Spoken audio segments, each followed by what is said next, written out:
Thursday, the 18th of January 2024. In this evening's show, we reflect upon yesterday's classic FA Cup third round replay against Nottingham Forest at BLoomfield Road. As the pool agonisingly just fell short after extra time, with the Premier League side just edging it. I'm Josh Spinall, this is the Seaside's podcast, Match Reaction Show. FA Cup special, Blackpool 2, Nottingham Forest 3.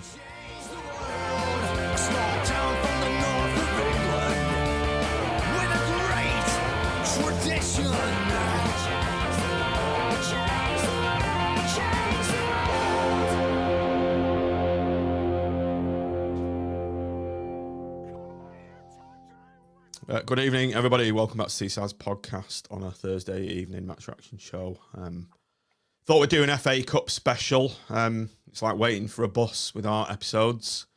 You wait for ages, then two turn up in 3 days. Gents, I think it's worthy of doing a pod just to show our appreciation to the players' efforts last night, if nothing else. Agreed. It was a very, very good performance, wasn't it? I know we fell short, but they could all have their heads held high after that. And well, if we played like that in the league every week, I think we'd win more than we'd lose, wouldn't we? And there'd be a lot of happy fans. Speaking of happy fans, the Grice Reaper, Andy Grice, is with us this evening. Oh, you're happy, Andy? He's just muted himself, so no. He's happy with actually an attacking performance. Certainly, that last half an hour of the second half was something. When we made the subs and we just took the shackles off again, it felt like a bit Fleetwoody second half, bit Peterborough second half. It felt a bit like that. Felt as though the nothing to lose team came out and like they gave it a right good go, didn't they? Then we must be happy with that. We just want to see more of it. Tim, I saw you lauding it on the Premier Moretti balcony, and I see you dragged Gricey out with you. It's probably a good job, really, or else Andy may have gone viral on Twitter on the 33rd minute, remonstrating with Mr. Murillo, but we'll come on to that shortly. Oh, you muted, Tim, I think. No audio. Mute. He's not actually muted. Check if something's unplugged. We'll fill in for you, Tim. He'll be repeating that statement in a minute. You've sent him to silence. I can tell you what he's going to say because he told me last night. What was the main topic of conversation up there? Oh, he's dropped off. Usual, Critchley out and all that. I just think we're like those general appreciation of what we tried to do last night. I think, and that was just we ran out of legs, didn't we, in the second half of extra time? Certainly after they scored, and like we had those 2 free kicks at the end, didn't we? And should have made more of those, I thought. But hey ho, we did give it a good go. And Sakir was fairly appreciative of the performance, I think. He's looking a bit. He's here now. Am I on now? Yes. Is you it? are. Yeah. He's here. Back in the room. Sorry about that. I saw you with you. Sorry, Tim, go. I was going to say, I've not had many technical difficulties recently, but back to my old ways. One thing did happen last night. Sakir had his own table marked out by the club last night. He actually had a Sakir table close to the bar, and it was Sakir and others, wasn't it? Something like that. And others, yeah. So 4 of us became the A and others. What made you go Premier, Moretti Premier, Tim, or Premium, whatever it's called? Just to be honest, it was 35 quid, and we just decided. To be honest, there's a bit of if it's really cold and really crap, we can stay inside in the second half and keep warm. But it didn't need to do that, and we didn't do that. So it was. Although I was slightly worried when I was skipping ahead a bit when we went 2-0 down, and I was thinking, I might yet still spend the second half in there. But no, the three or four of us did it. Yeah, conversations were being had around us along the lines of, if a third goes in, I'm off. I heard that from quite a few people, as cold and bitter it was. But I've put game on the on-screen graphic there just to say, big up the ground staff for actually getting the game on in the first place. I believe they had covers on, and I've seen on Twitter that's a hell of a lot of work gone into the hair dryers were on it, weren't they? The equivalent of hair dryers, anyway. Yeah, I think we had a bit of help off the FA and ITV, I think, from what I understand, to get better covers. I think it's the south end of the ground, isn't it? There's particularly that gets a bit frosty, in more ways than one.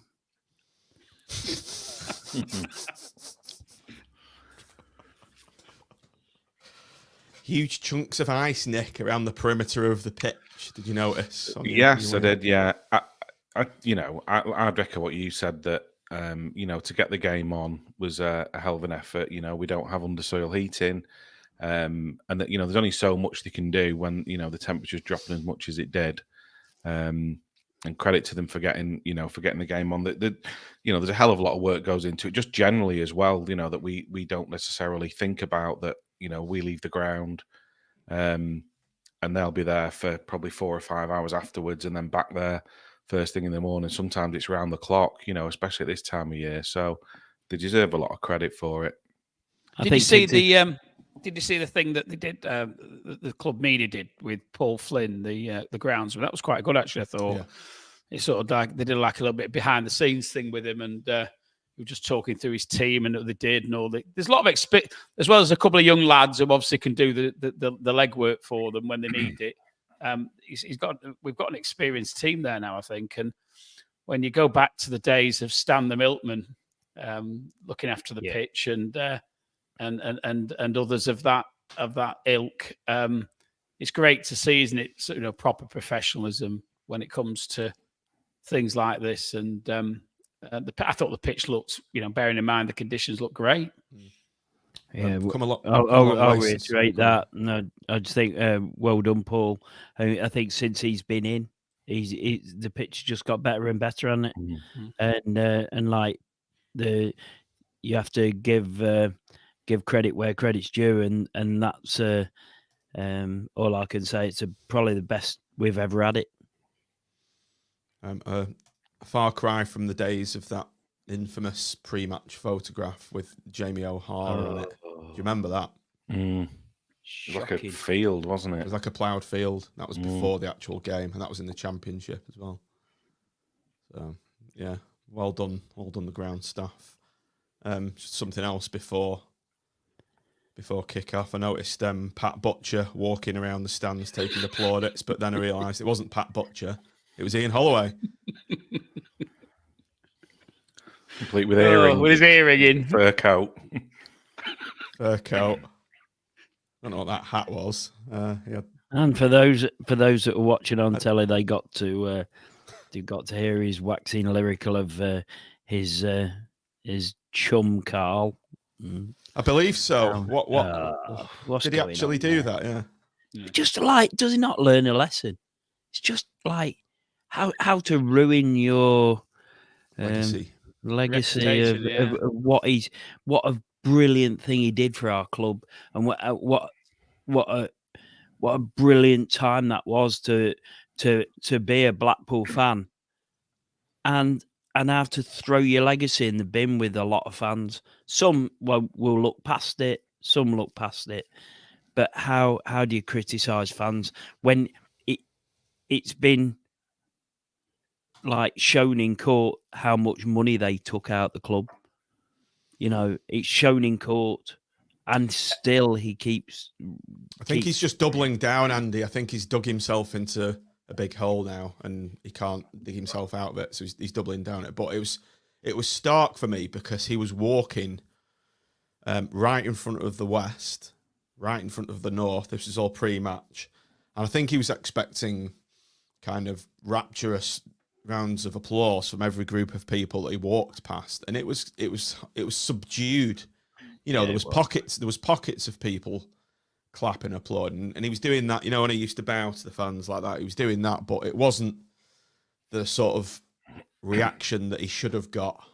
And I think that's exactly because of his constant loving with Carl Oyston and digging out some of the fans.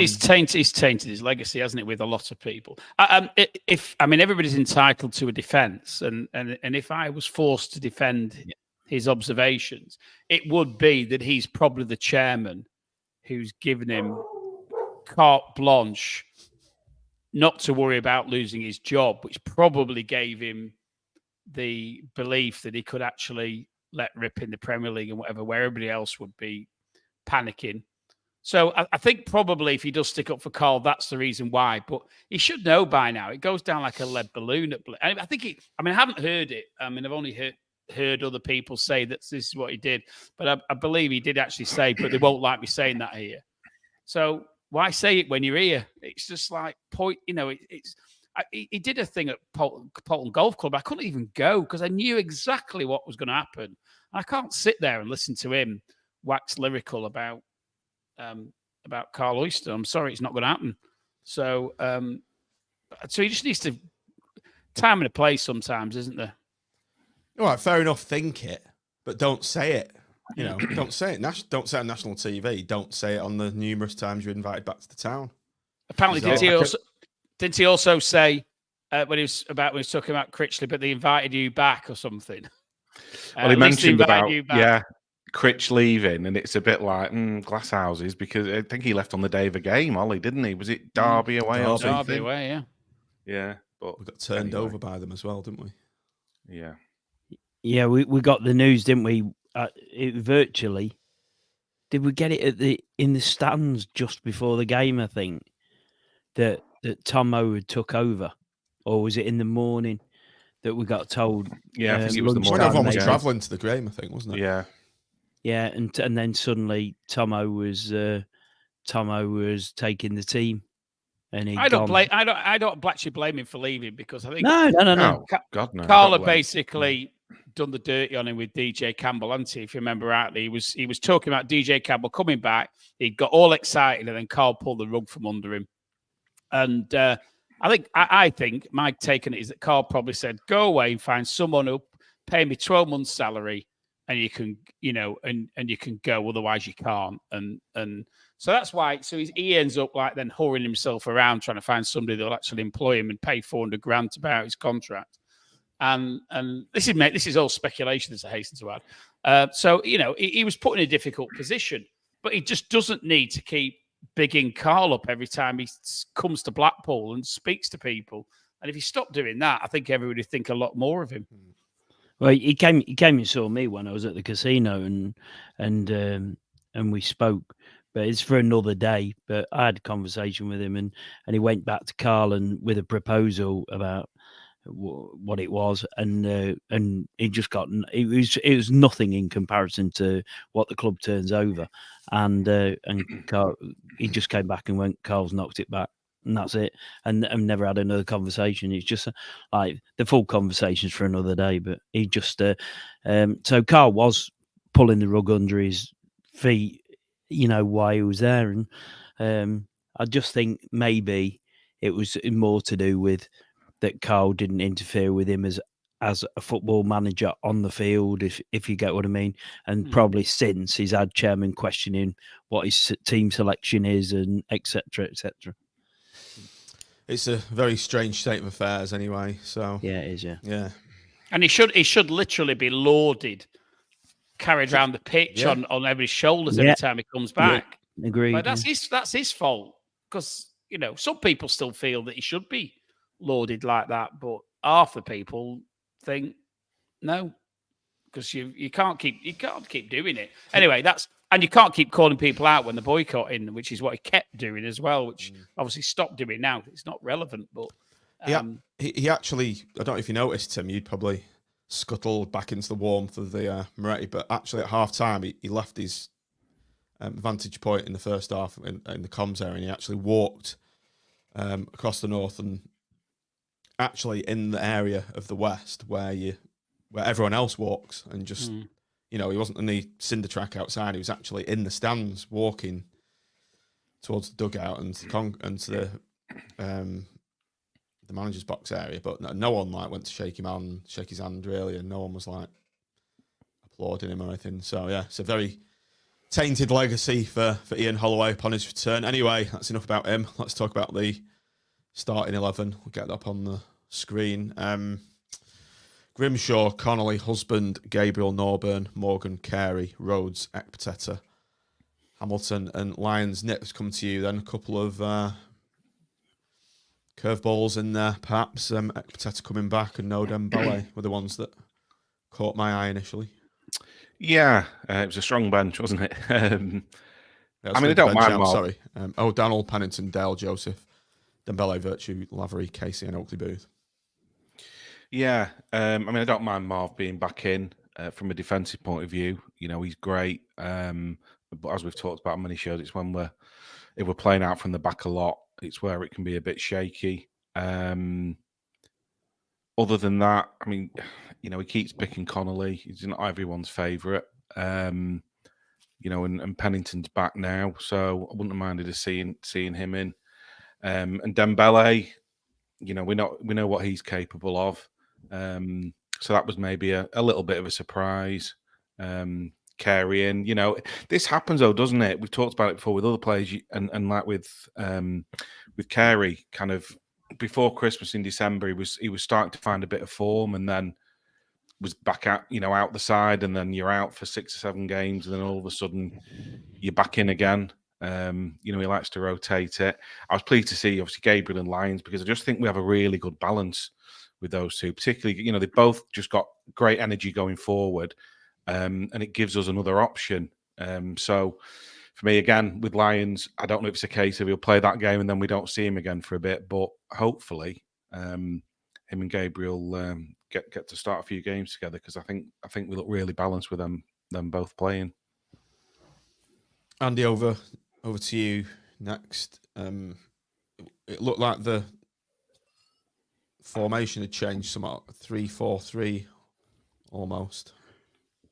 Yeah, I sort of read it as 2 up top when I first read it, with sort of Hamilton just playing up front with Rhodes, but it turned into a 4-3-3, didn't it? And Carey up there as well as such. You could argue it was a 5-4-1 or whatever, but anyway, it ended up really balanced, and like Tim said, Lyons being in there with Gabriel gave us really good energy up and down. I thought when I saw it, Ekpiteta was obviously in there to deal with Wood, which he did manfully. But from the last goal, there was obviously a double pivot with Norburn and Morgan.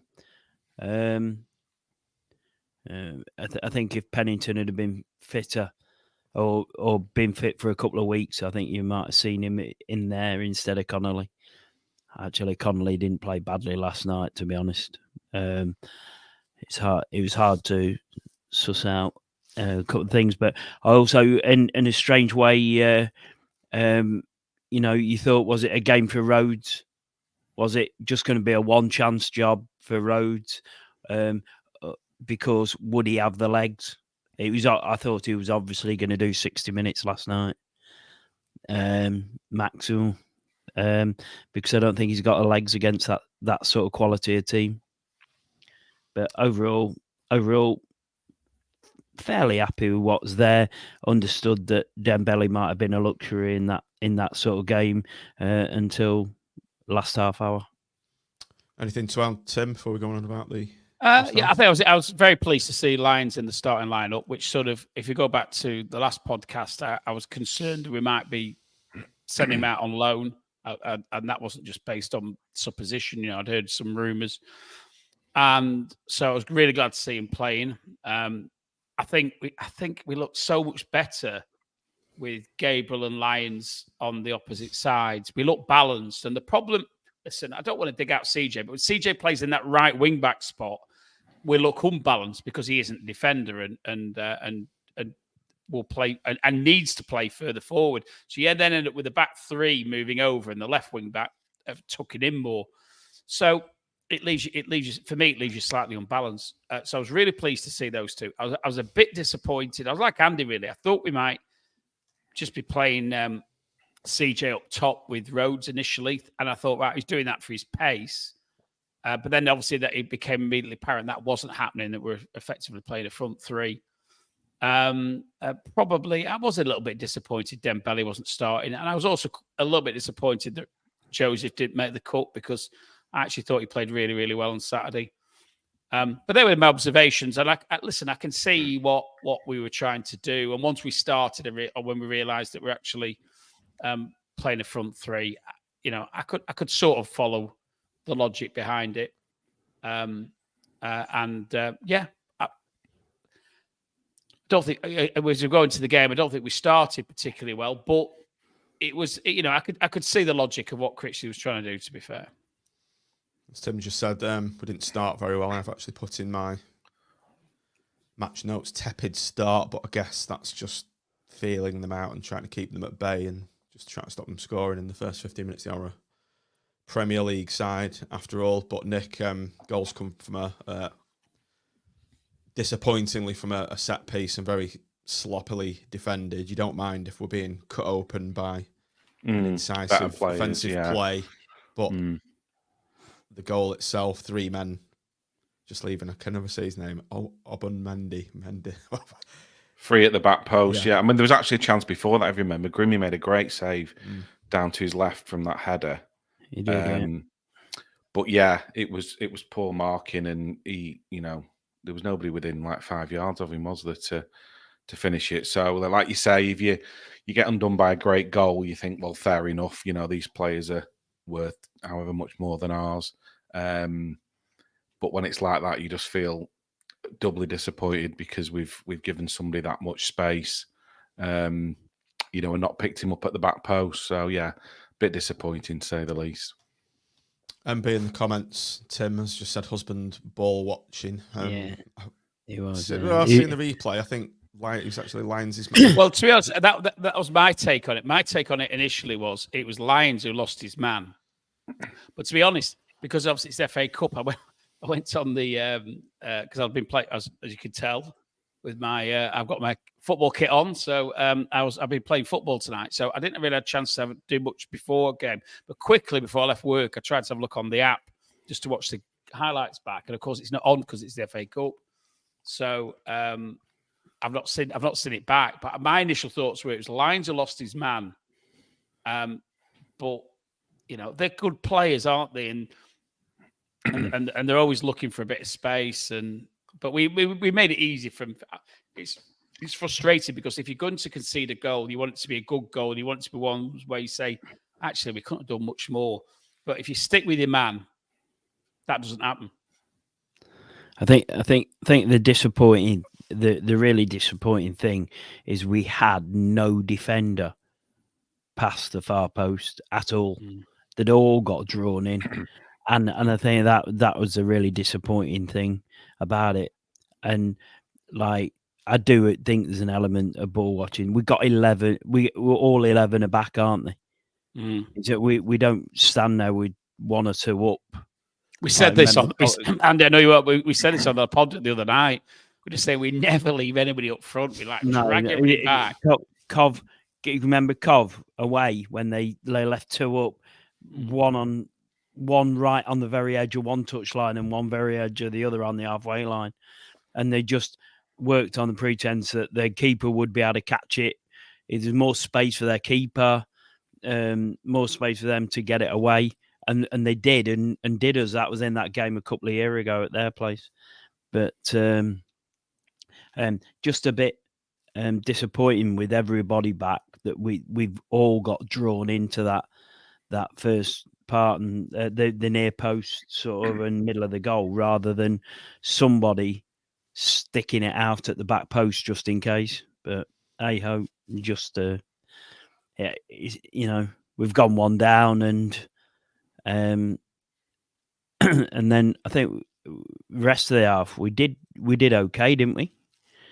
We did okay. They were obviously a bit better side in the first half. Yeah. I think they just edged it really in the first half, didn't they? Yeah. It wasn't, I think if you listen to Critchley's post-match, and whether you agree with this or not, and he was saying if we're still in the game with half an hour to go, then we're going to go for it. Wait, and in one respect, I'm thinking, well, that's good because there's a game plan. But the second, I'm thinking, well, we've got them. It's a cold night in Blackpool. They're pissed off they haven't gone to Dubai with every other Premier League team who was sunning it for a week. Should we not go from the start, and really go at them? But to be fair, the way the game plays out, listen, I'm not, I think we criticised Critchley a fair old bit on it, and it played out all right as it happened. But I did sort of think, well, we don't have to sit back and contain. That's all I was thinking. And I thought probably if I came off, when the half-time whistle went, I thought, I was glad we're still in it. I think I was saying to, I can't remember you were with us at the time, Andy, but I was saying to the guys I was with, I'm glad we're still in the game. I didn't want the second one to go in before half-time because I thought if the second one goes in before half-time, we're goosed. And it didn't. And that, so I went in half-time thinking, well, listen, we're attacking the north. And we've got a chance. And I think that's what Critchley wanted. He wanted to go into the second half with a chance. Didn't take long for the second one to go in, though, did it? No, I was still walking out onto the balcony. I don't think I'd even got to the doorway. Look, it's hilarious because I don't mean that we conceded it was hilarious, but I think it was Mick Rogers said to me, I'm just waiting for us to concede the second, and then I'm going, then that's it, innit? I'm going home, right? And so I have no clue whether he did go home at 2. He didn't. I saw him right at the end. Oh, did you? So yeah, I'm glad he stuck it out. He decided to stay, yeah. But I mean, it's kind of like conceding that early. It's your team talks out the window almost, isn't it? For second half. It's a danger of playing out from the back, isn't it? A lot of teams do it, not just us, and other teams get caught out with it as well.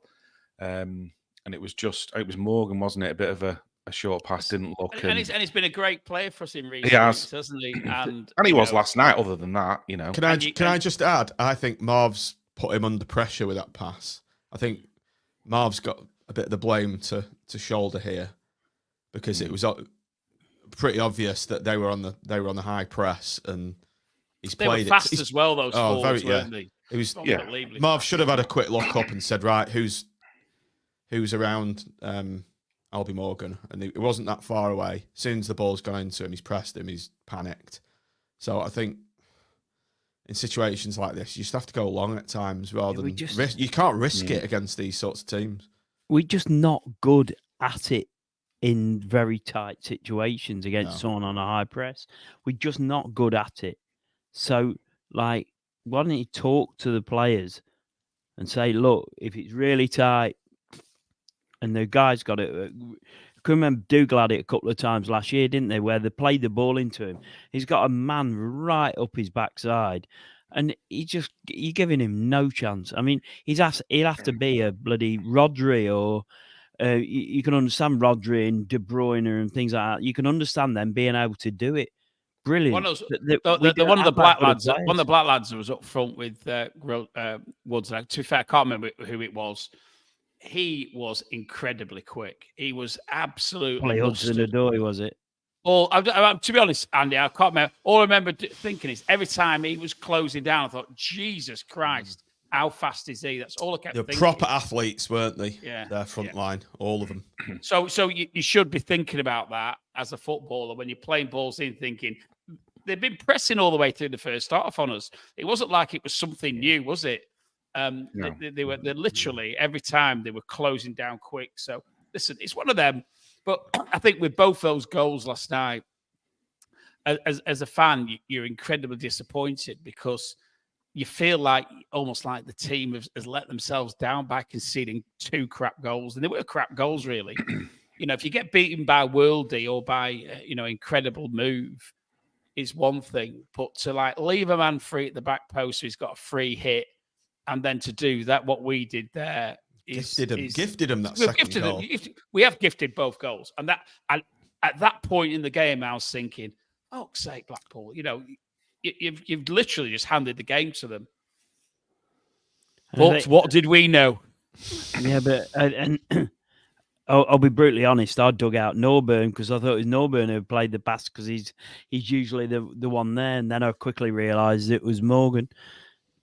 and while he's made the mistake, if there's one player recently, you just have to just say he's made a mistake and be done with it. It's Morgan, isn't it? Because he's his form in the last 2 or 3 weeks has been like probably at the top of his game.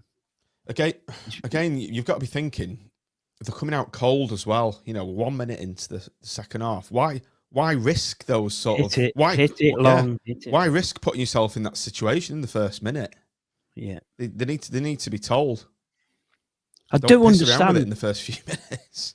I do understand, John. All this, I do understand the possession things that he goes on about. I do understand that.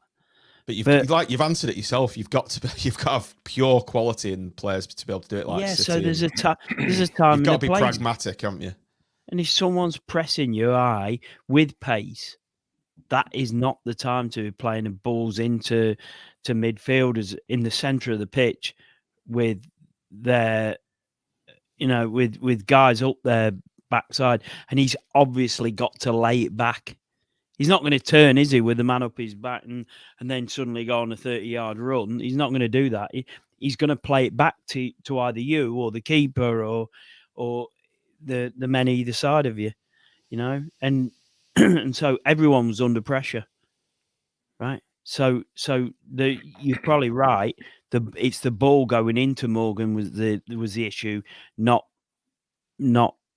Morgan really for playing it, and it's just his mistake from Morgan. But hey ho, he made up for it later, didn't he?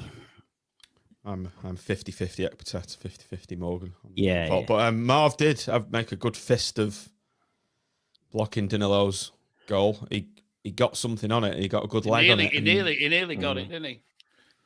We've seen Marv make those fantastic last gasp clearances in those situations. So is that when Grimmy got his injury as well then? Yeah, that's right. Because the collision with the guy that was initially going through, and we stopped that, didn't we? We stopped that little part, and then it ran off, didn't it? But and Grimmy got up, didn't he? Yeah, but then he was obviously hurt, and thus never recovered. So the period between the second going in and Morgan's goal on 61 minutes, it was, I think, flat to say the least. The atmosphere had gone. People were just chatting around, and it needed a spark, a moment of magic to reignite the game. And what a moment on 61 minutes when Albie Morgan's hit that, falling backwards as well. Whoosh. He's having his own goal of the month competition at the moment, isn't he? Just every game he's scoring a worldie, and everybody around me shouted shoot, and thankfully he did, and it's flown in the top corner. Great goal. I think when he gets a ball 30 yards from his own goal, we'd rather him shoot. No, it's just like you think he's going to score from anywhere, don't you? Yeah. I think he got carried away. Funnily enough, I know we're going miles forward, but I think he got carried away with the last kick of the game almost. He just by trying to have a shot when he probably should have just clipped it into the edge of the 6-yard box and let everyone go for a header. But anyway, that's but he's what a few days that is. What a few days that is. 3 goals in 3 days or whatever. 3 goals in 4 days. And don't forget the goal he scored at Forest as well, where he made a great run, didn't he, on the back post? He did. Yeah. And it's what we need. A goal-scoring midfielder. Well, that's what I was just going to say.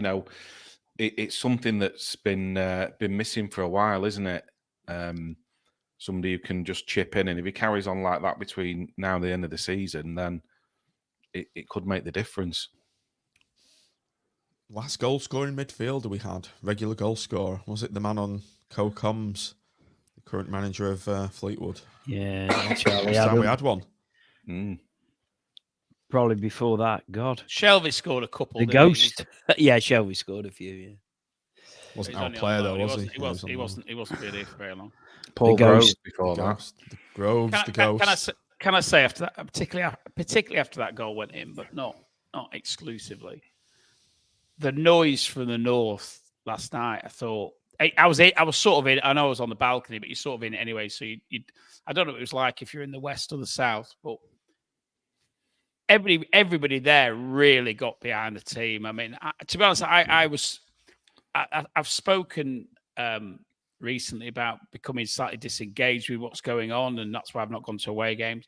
I can't remember a game in recent time where I was engaged, probably when you're playing Preston or whatever, but where I was that engaged in what was going on. And, I was with Andy, and I had to move because the guy behind me was sat down, and I couldn't sit down, and even in the balcony, I had to stand up, and I was, and literally everybody around us and the people below us, which was like E Block or whatever, they were giving it loads, and that was not even being close to A and B and C, which to be fair were quite full. Oh, they looked quite full from the angle I was at, and it was great. It felt like everybody was behind. That's how it should be. Should be like that every week. Back to how it should be. Yeah. And it's so frustrating. It's so frustrating that probably 2,000 or 3,000 of the regulars didn't turn up. Going back to the comments you were making in the green room beforehand, 2,000 or 3,000 of the regulars didn't turn up because we could have given it that bit more, couldn't we? It was to me it was the best atmosphere of the season without comparison in that second half. I thought it was fantastic. The worrying thing. And this should be the worrying thing to the club, is the demographic of people who didn't turn up. Some of the demographic of people who didn't turn up last night. Because I can tell the club if anyone's listening, right, some of those are proper diehards. They've been there when there's been 2,000 on the ground, right? And when they're not bothering to come out their bed or get off their settee or whatever it is, to come to watch Blackpool last night against a Premier League team, then I'd be very, very, very worried if I was in that club now, right? 2 or 3 things. Number one, the style of football we've been playing is not exciting. That's for sure. Last night was exciting, right? But the general play this season has not been exciting, and that certainly played its part in how many people turned up last night.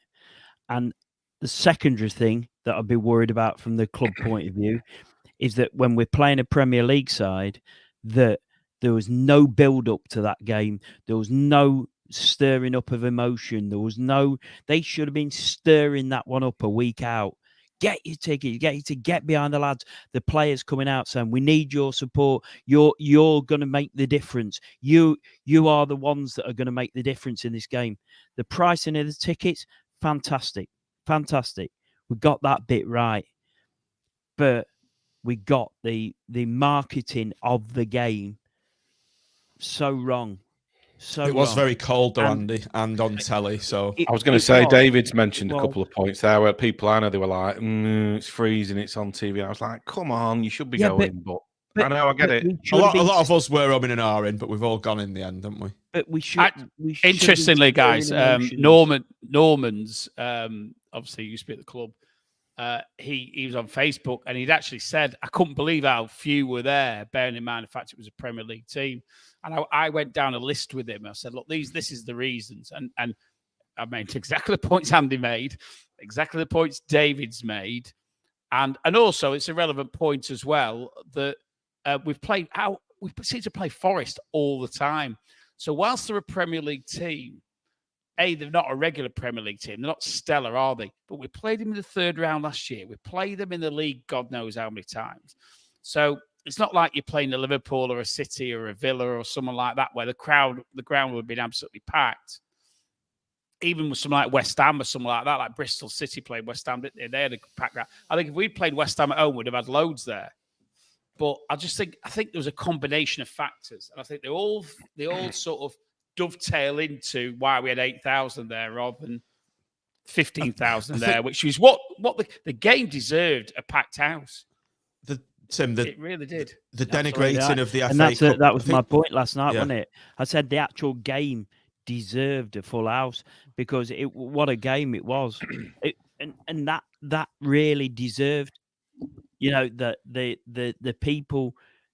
I am sure the people that were sitting at home, most of the guys that I know that didn't go will be a bit kicking themselves, yeah. But it's up to the club to do their bit and the manager to do his bit and the players to do their bit. But the reality of it is that when we play with an intensity and a tempo that we played with last night, certainly second half, right, that gets bums to that ground, and that gets bodies in the ground, that gets atmosphere in the stands, and it gets an atmosphere that's what, when people talk about our unrivaled atmosphere, and Critchley talks about it all the time, that's what used to happen, because he used to play more exciting football when he was here before, and now he doesn't play such exciting football, right? People are bored to death. People talk about it all the time. When we go in the pub after the game, people are not excited about going before the game.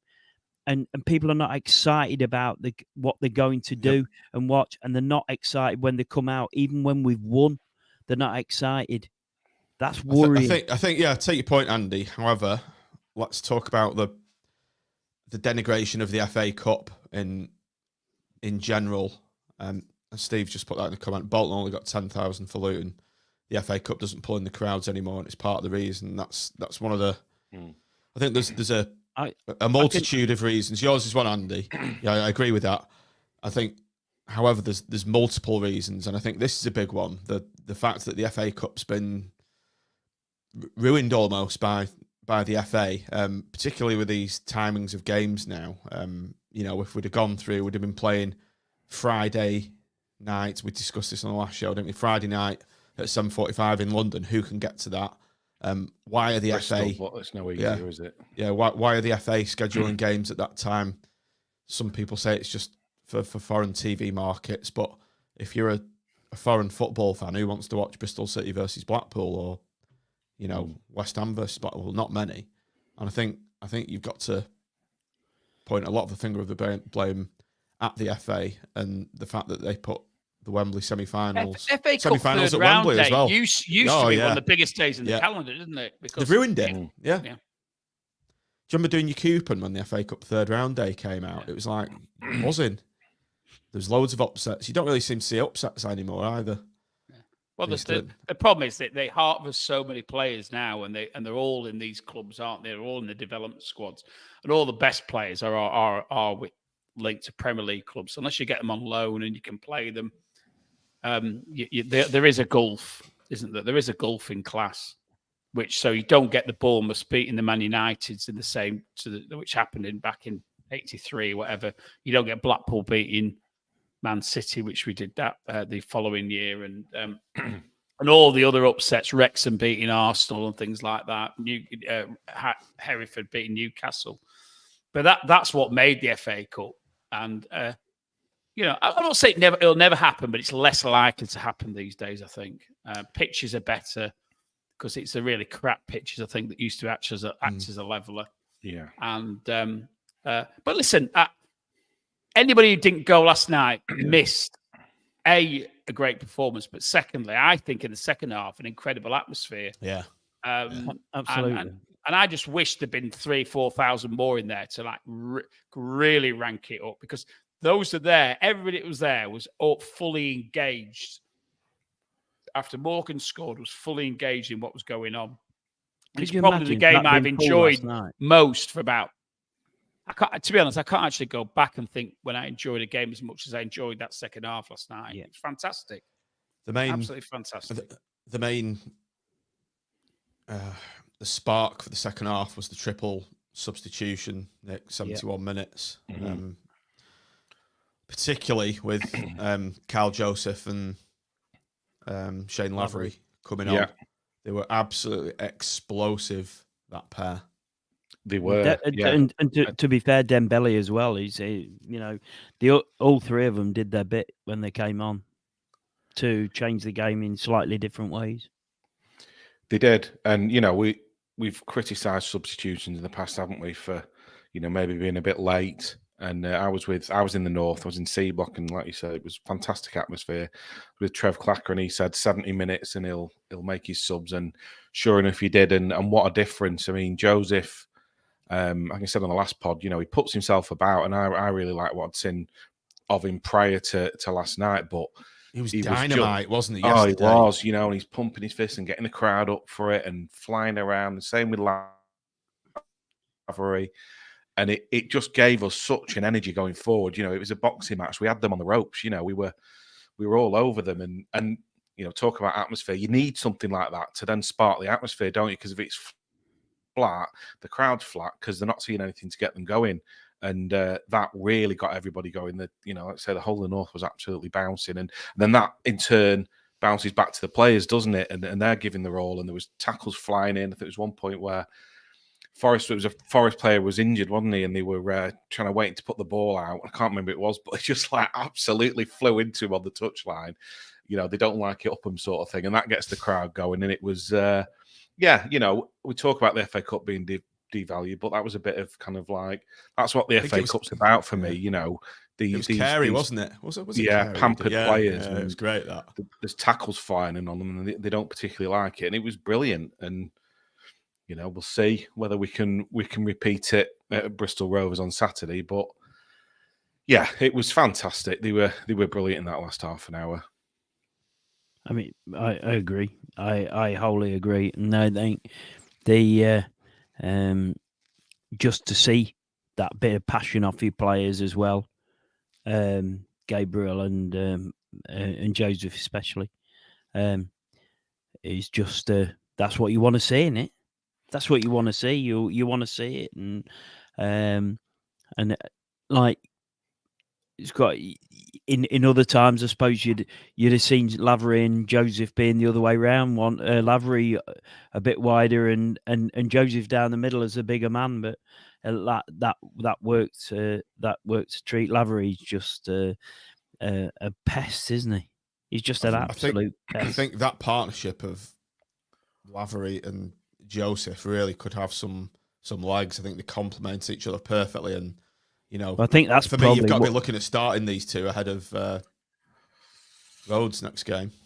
I don't know. I still think I get it, and it, we get carried away, don't we? And last night with them both coming on, I still think, if you think about. I was saying to Jim just before on the phone that goal Rhodes scored the other week where he just passed it into the bottom corner with that chat. He knew what he was going to do before he got the ball, and he made it look so easy. Does Lavery do that? He maybe snatches at a chance like that. But I get what the positives that he brings, and he's got that burst of pace, and like Annie says, he's just a pest buzzing around players, and they don't like it. But Rhodes has got us 15 goals. So could you play all three? Well, maybe, we go 2-0 down and then stick them all on. It's like we do it when we have to do it, don't we, almost, Could you play play the three of them and not play? I mean, CJ doesn't fit in it if you do that, does he? No, like Tim, you cannot drop the love child. He's got the picture somewhere, hasn't he? But going back to the game, the equaliser, I thought it was going to just drift out that cross, and it kind of just like hung in the air, didn't it? And then Joseph hung in the air as well. That keeper kind of misjudged it a bit, I think, and it was bedlam when that went in. Absolute bedlam. Fantastic. Fully deserved. At that time, Lyons and Joseph were just on fire down that left-hand side, weren't they? Yeah. You know, just like going through people, like chasing, harrying. Joseph was not giving their defense a minute. He was. They were having nightmares about Joseph. I think they're back to. He was all over them, wasn't he? Yeah. They were in a game when he came on. And talk about the cross hanging up. What about Joseph hanging up as well? Reminded me of Tony Cunningham. He used to do that. Just hang in the air and not come down. Yeah. Just for those of a certain vintage. Yeah. Hey, weren't those photographs of Bolton's ground great, by the way? That obviously somebody sent them to me after the old supermarket. With I forgot how big it was. I didn't realise it took up that much of the weigh-in. Yeah, Joseph is like a mobile big Gaz. He's quick though, isn't he? You know, he for is that Andy Porter? Yeah, Andy Porter, get your jibes in now because before Matt comes back on. Yeah. He is, Nick. And he's got great feet as well. He's skillful, and I think he's just going to get better and better because you got to, let's not forget he had a good few months out, didn't he? And then, had to kind of sort of feel his way back in. We're giving a few minutes here and there. So as he, the more games he gets and the fitter he gets, I think the better he's going to get. Well, it's a moot point, isn't it? Because about Joseph and Lavery, because Lavery had been on fire in pre-season, hadn't he? Scoring almost every game. And then we signed Joseph. And I'm convinced that Joseph and Lavery were the pairing he was thinking of. And then Joseph's injury suddenly became worse, and which is why we signed Rhodes. We signed Rhodes on that basis, and we got Kouassi as well, hadn't we? And I think he probably, in his own mind, he got Kouassi, Lavery, and Joseph as three strikers, and then he was just he'd be looking around for a supplementary, which was Beasley at the time, wasn't it? And so that would be the four strikers. Then with the injury to Joseph, he signed Rhodes, and it's almost been, that was another, isn't it? We've had to spend a few quid to get Rhodes in, I'm sure. So 10 minutes injury time's gone up on the board. Where the hell they got that from? I don't know. I said to Trevor, I think they just want this game finished. So it's like, give them another 10 minutes and someone will score. Because even with all the subs coming on, I think there was one of their players, I know Grimmy was injured. One of their players had gone down, but 10 minutes was, I'd have maybe said 6, 7 at a push. Maybe not even that, but 10, I just laughed and said, they just want to get this finished and go home. Maybe Nuno Santos had a word with him, Nick. I think you've got some. You made a good point there. He's come out in his post-match presser saying how much he loves the FA Cup and he loves the nature of the games and what have you. But he was the one who was after the first leg saying replays should be banned. So make your mind up, Nuno. Yes. Yeah, it was. I think it was generous 10 minutes, but. What a 10 minutes it was. It could have gone either way, couldn't it? And, Dembele at the end, when it broke out to him and...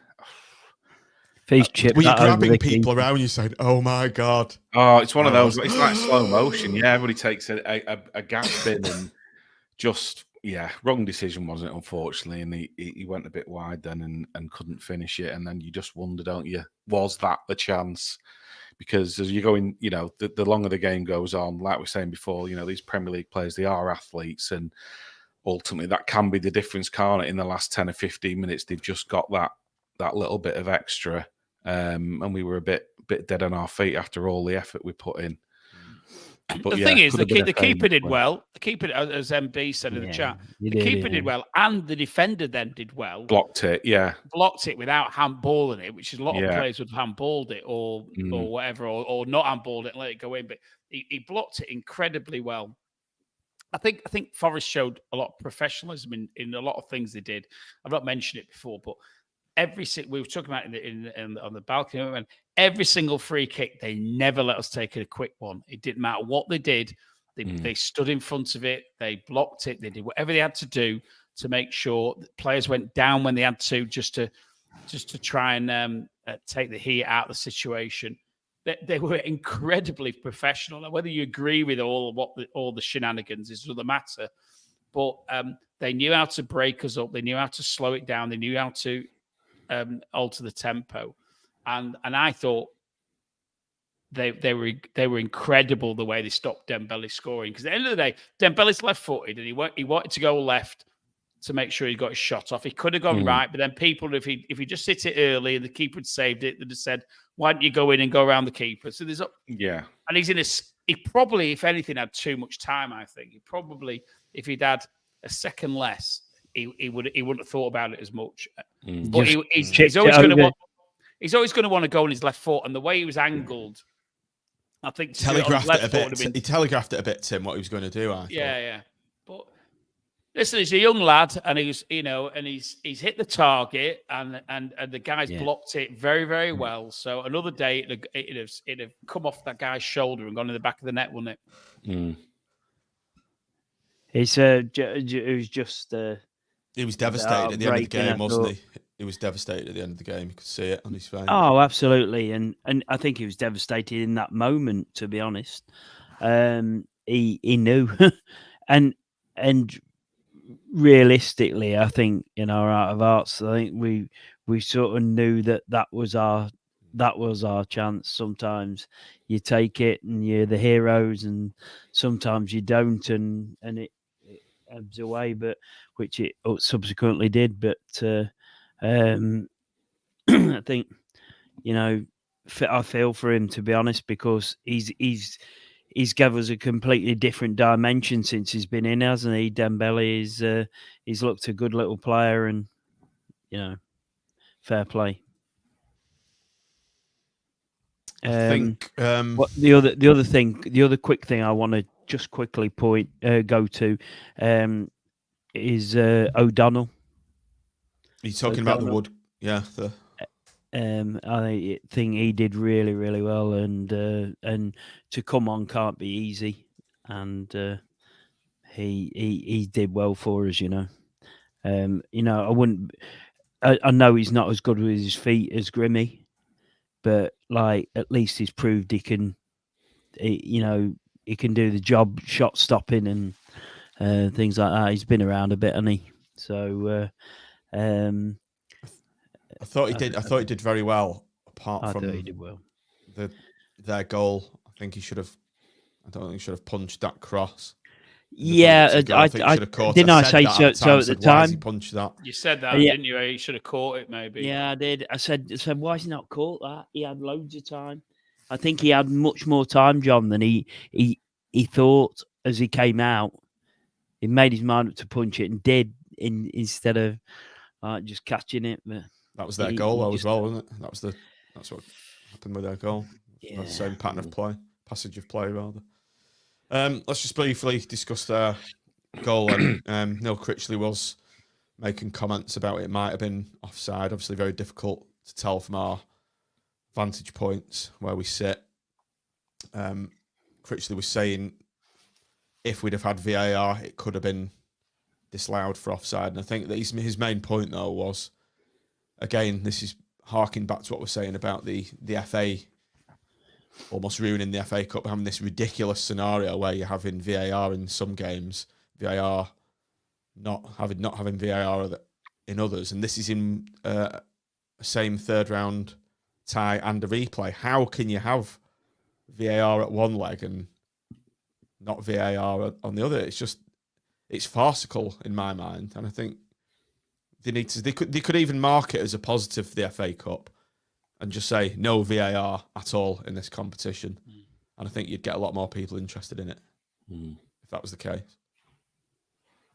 Yeah, I think, there's times where like that you might say, oh yeah, we could have done with it, but overall, and you look at some of the decisions with VAR in the Premier League, and it's ruining the game. You're getting to a point where you could score that goal, and you're not really celebrating it because you're immediately thinking, right, there's going to be 5 minutes. Like Chris Woods had a quick look at the linesman even, and then you're waiting, aren't you, for it? And yeah, that might have gone our way last night, but I think if you had it week in, week out, you'd just be talking about controversial points in every single game, and there'd be more where you're saying it's absolutely ridiculous than where actually, yeah, it's made sense and I'm glad we got it. I just think I think overall it ruins the game. So yeah, but I get your point about it's there in the first leg and not in the second. It wasn't really needed in the first leg, was it? And we might have been able to do with it then, but overall, I think you just get rid.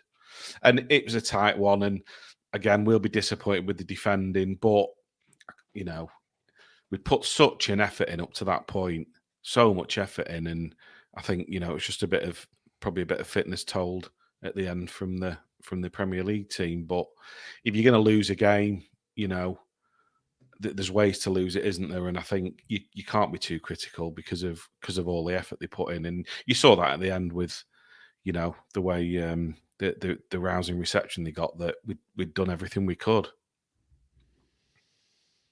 Yeah. Did anyone actually? What was going through everyone's mind at the start of full time? Did anyone think we'd go on and win the game or get to penalties? I was kind of resigned for. I was kind of expecting them to score because I think their fitness and the fact that they've not played in 10 games would tell. I think we've given it all in that 30 minutes, haven't we? 10 days, sorry. Yeah. I think when you add on the 10 minutes extra, we had 30 minutes with those three players on. I think we've given everything.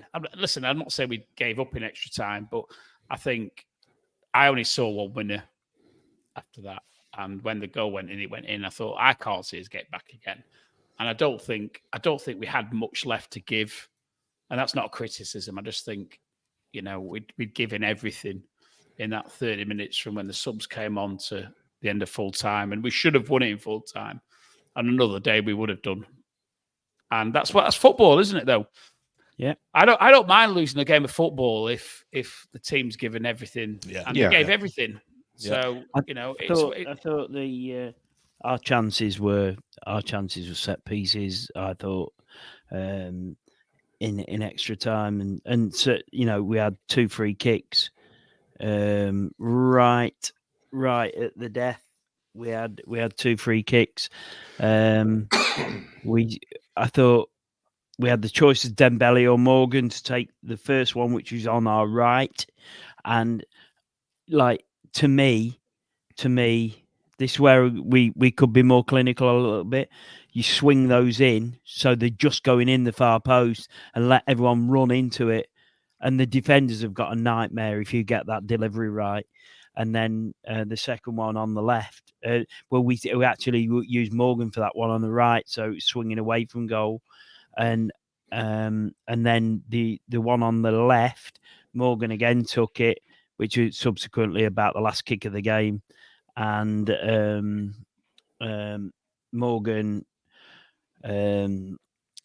sort of chose to really shoot. And they just had a guy in the way, didn't they? And really, that just needed to go on top of the 6-yard box, I thought, and then just let everyone just charge at it and see what happens. But everyone, including O'Donnell, it was quite funny to see him up there. They nearly broke away and scored, didn't they? Yeah. One greedy Forest player having a shot from inside his own half. All you had to do was square it, and then we got the free kick after that, didn't we?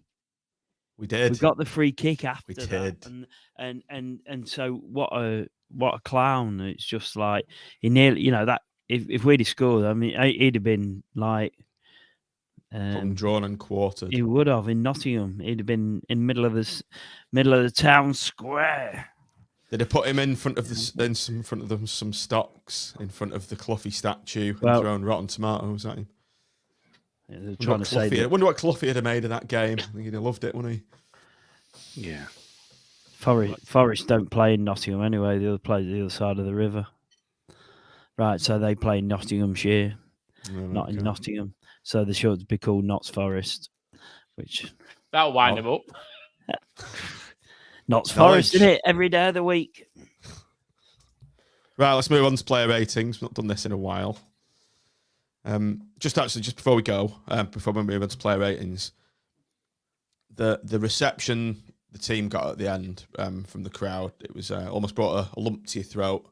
The whole, whoever was in the stadium, obviously the Blackpool fans, they all rose to their feet and gave the players a rousing round of applause at the end. And I think it was fully deserved. But all of them, to a man, put an absolute shift in.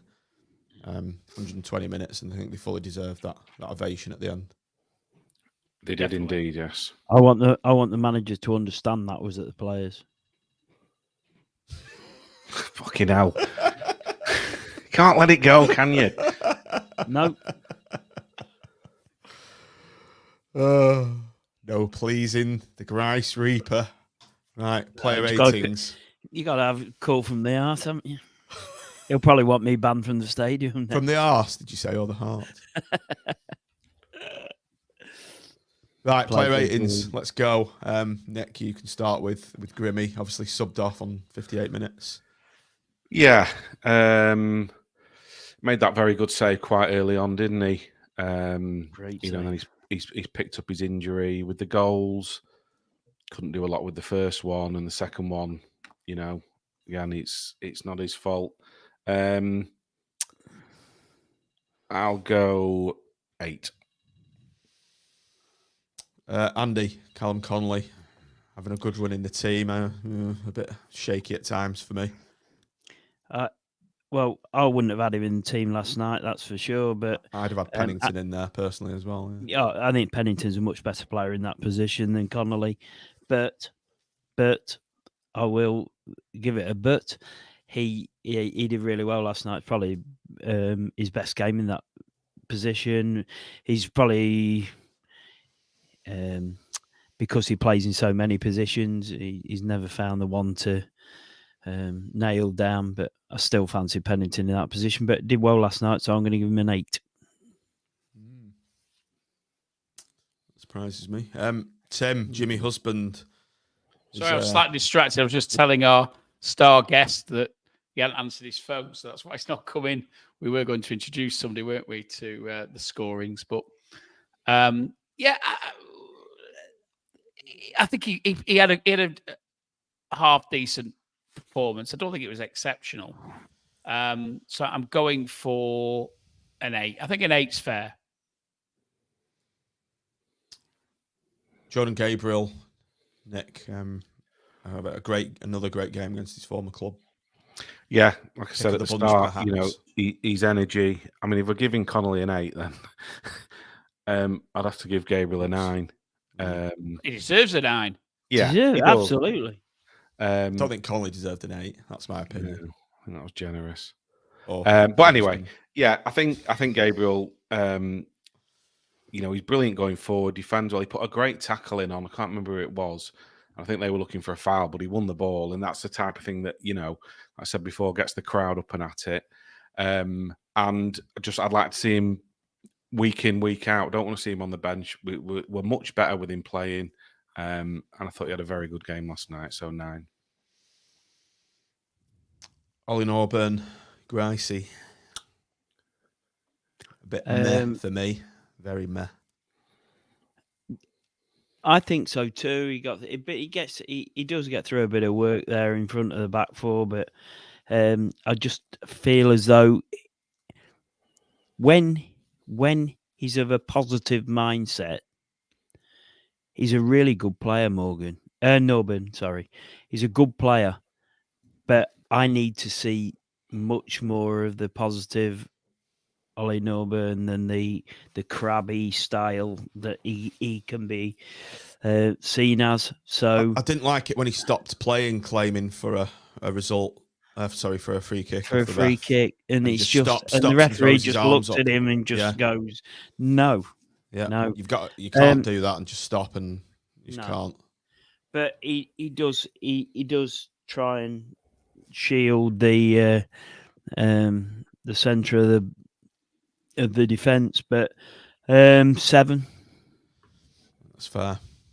Sonny Carey, Nick, very anonymous in the first half. Although I did like that snapping tackle that he did. Have we missed Morgan We've out? missed Tim doing Morgan. Tim. Tim Morgan. Yeah, we can't miss Morgan out, can we? Without a shadow of a doubt, pick of the midfield players last night. The goal scoring midfield player that's the holy grail of League One football. I think he's got to get a cheeky 9, hasn't he? I think good goal, all round decent performance, and long may it continue. Sonny Carey, Nick. Yeah. I think the game just passed him by in the first half. It did a bit, yeah. And he does a lot of work off the ball. It's just, I don't know, just never quite seems to be there for me. And it's a shame because, like I say, earlier in the season, he was showing some good form. But on last night, I think I'm going to go 6. Okay, fair enough. Jordan Rhodes, Andy. Not his most effective game, and I think his legs are not for games like last night. I just think he's though that standard of the game has passed him by now. 7. Okay, fair enough. Andy, Tim, Big Marv. I thought he did well. I think I like Marv when he's doing the job that he's best at, which is closing players down, winning tackles, and listen, he's played against Premier League opposition,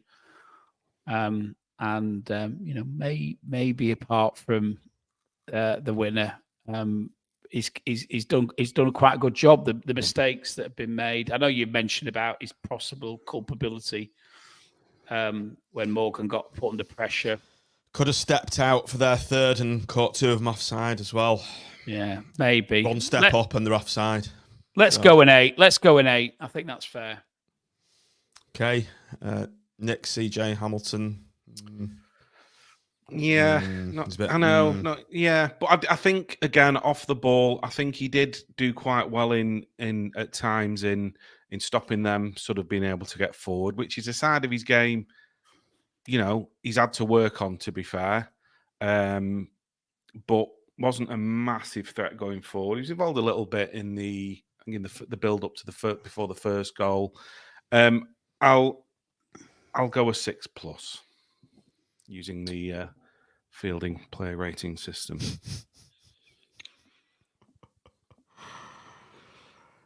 Gracie, Andy Lyons, another player that was quite anonymous in the first half, but seemed to come to life when the triple subs came on.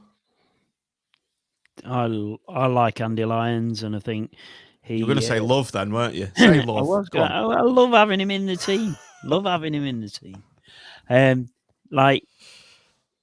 your true feelings come out, Andy. Come on. I'm worried. I'm worried that he won't get much game time because he signed Coulson. But I hope that's not the case. As we've alluded to before, that Gabriel and Lyons, we look balanced. We look like we've got a threat coming in from both sides. Unbelievably felt different having them 2 in.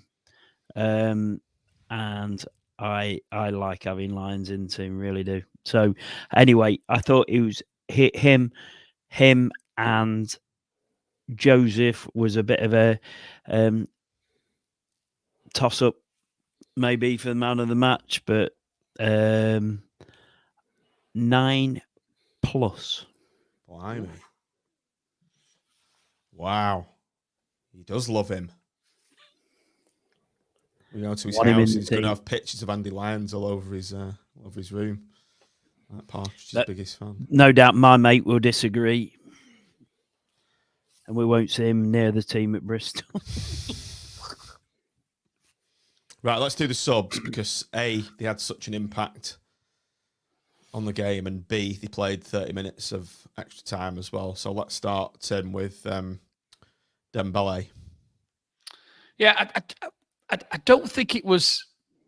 I don't think it was his best game that we've seen. Ironically, I think it was effervescent. It was usually effervescent self, and he was putting himself about. But the finished product wasn't quite there where we normally actually see the finished product. So I know when there was a great thing, wasn't it, when he closed somebody down and got away on the right hand side, and then just ran out of steam. And to be fair, I think I sort of sympathised with that one because I think he'd put that much into getting the ball in the first place.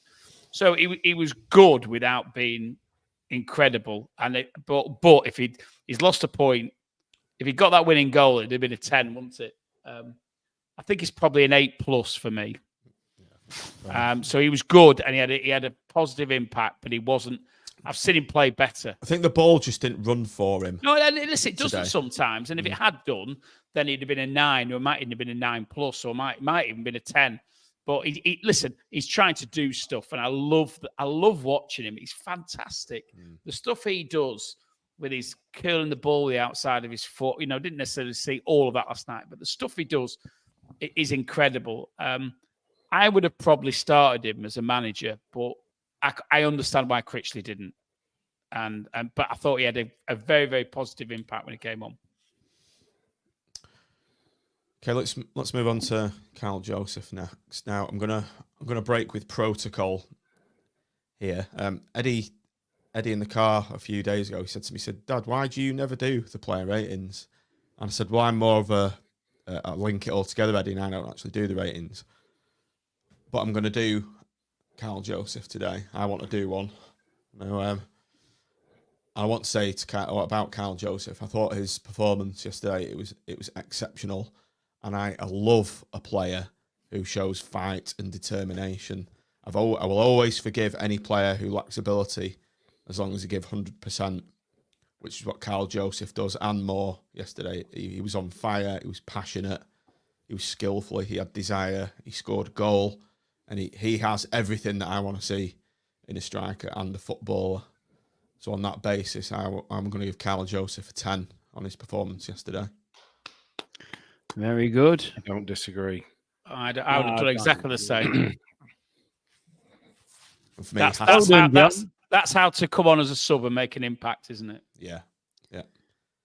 In the coaching, Tim, the kids coaching, we get told not to call subs anymore, impact players.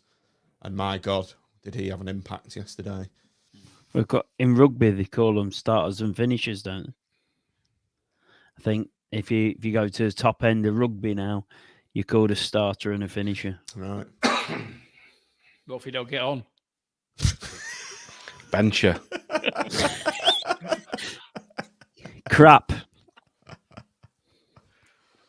Right, to round this off, Andy, you can have Shane Lavery, who was another high impact player. We have missed O'Donnell out, by the way, and I think he does warrant. Nick can have Nick go on then. Tim, you do O'Donnell, Andy. No, Nick needs it. He was next. All right, sorry. Go on, Nick. It's a difficult one, isn't it, to come in part way through a game. I'll give him an 8. Finally, Shane Lavery. I've lost my train of thought now. Who was next? Yeah, Lavery was a pest, but apart from a goal, he did what we sort of love about Lavery, really, and it's a bit unfortunate that he didn't get a goal because that would have rewarded his performance. I don't think we could have expected much more. Stuck between an 8+ and a 9, but I'll go 9. I'll go 9-. Good usage of the fielding player rating system there, Andy. Very well done, Andy. That's about right. Sets the right balance.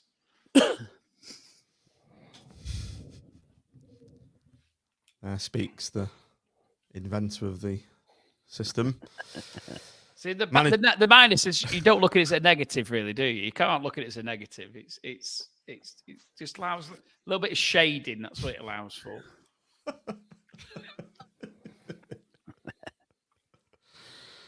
It's like an 8.8, 8.9, isn't it? Yeah, we don't want to deal in decimals, No, did we? we That's don't. why. We're We're children of a certain vintage. I was born when it's still pre-decimalisation. I'll have you know. Shillings, and all the rest for me, please. I must say to everyone, viewers and listeners, I'm not of that vintage. I don't remember any of that. Although I do remember half-p coins. Yes. Manager rating. I remember being on 80p an hour when I started work. That was £1.30 an hour. My first job, clearing pots. You were rich. Spent it all in Warwick's amusements in about 10 minutes as well. My entire day's wage. Manager rating. Come on, your back's hurting. You know. Right, go on, Nick. You can kick it off. Well, rating. you know, give it first half and second half. Well, I'll give it overall because it's it's the whole picture, and there could be this debate of do you start with your strongest lineup, etc., and those players that came on and made an impact, could they made an impact from the start? But the way the game panned out, I think he got it, about right. Certainly made a massive difference, those players, when they came on, as we've talked about. So I will give him an 8+. Timothy. Yeah, I've been quite critical of Critchley, and I do think he sort of got it right last night. On another day, it would have come off, and it would have been an incredible victory that would have no doubt gone down in the annals, along with West Ham and Arsenal and a couple of the others that we've done in the past. As soon as the hand, I think Holloway, actually, despite the fact that we've called him out a bit tonight, he made an observation that I don't think this team knows how good they are. And I wish Critchley knew how good this team were and stopped putting the frigging handbrake on. But I think he did okay last night, and I'm going to give him, I'm nearly a 9. I'm going to use the 9- because I actually think it virtually came off what he was trying to do. But I wish he'd gone a bit earlier rather than saving it and saying, if we're in it in the last 30 minutes, then we'll go for it. Let's go. I want him to go for it a bit earlier. And I think if he can learn a lesson, he's got a team that can actually do that. Yeah. Subs on 71 minutes. Maybe if they made a 5-10 minutes earlier, we may have won the game. Andy? I'm abstaining. I'm abstaining on the fact that I'll probably hate him even more by Sunday morning. Come on, you can't call him out and then not give him praise. I'll accept that, Nick. It's quite ironic that Holloway was there last night, because that was probably as near as Critchley's ever got to a Holloway performance second half. Yeah, because getting down the sides. He's getting. We looked a threat. We looked exciting. We looked as though the players were playing with passion. That's if Critchley ever did listen to this, or if anyone wants to listen to this, that's what we want. That's what we want. Play like we did for 71 minutes yesterday. Give us that, and we will give you everything. And I'm telling you, if we walked out that ground after league games and we played like that, right, then people would be going home and talking so brilliantly about this football club, right, and about how they get their mates down to watch. The ground will be full, Andy. The ground will be full, Andy. Absolutely, and raucous. But play like that. Yeah. Right. So on last night, much as it sticks a knife straight into the middle of my throat, right? I'll give him a 9 last night, but I want to see more of it, and we will get behind him, and we'll get behind the team like never before if we can replicate that week in, week out, and the excitement. And if we lose a game playing like that, and we lose 3-2 like we did against Peterborough, right, then we'll still get behind them, right? But give us what we had last night. on the pitch, and we'll give it back from the stands. Right, so I'm going to be losing to Bristol Rovers away on Saturday then. We did this the other night, didn't we? After last night, I'm going. Oh, Tim, you're not falling into the trap, are you? The West Brom away trap that we both fell in. I've gone in with my fucking size 9s. I'm telling you, I'm going. Luckily, I've got to work out, so I'll probably be in his car with him. I'm in Liverpool finishing my UFC course off, so I won't be going. I don't think you are either, Nick. So no, Matt's en route already, isn't he? Yeah, Matt's going. Yeah, he is on his way. Oh, we forgot to do man of the match, didn't we? So very quickly. Joseph. Andy? What was that, sorry? Man of the match. We've got to do it. Man of the match, Joseph. It's a toss-up between... You can't give anybody else, so you gave him 10. No, I thought Gabriel was really good as well. Just wanted to big up Gabriel as well. But yeah, Joseph for me, absolute game changer. And exactly what we want to see in a footballer and a centre forward. Right, I think on that note, just to confirm, when I gave Connolly an 8, I did say he shouldn't play on Saturday. I don't want him in the team. I want Pennington in. Right, just so I've clarified that. You can revise it to a 6 if you want Andy, or a 5+. 4.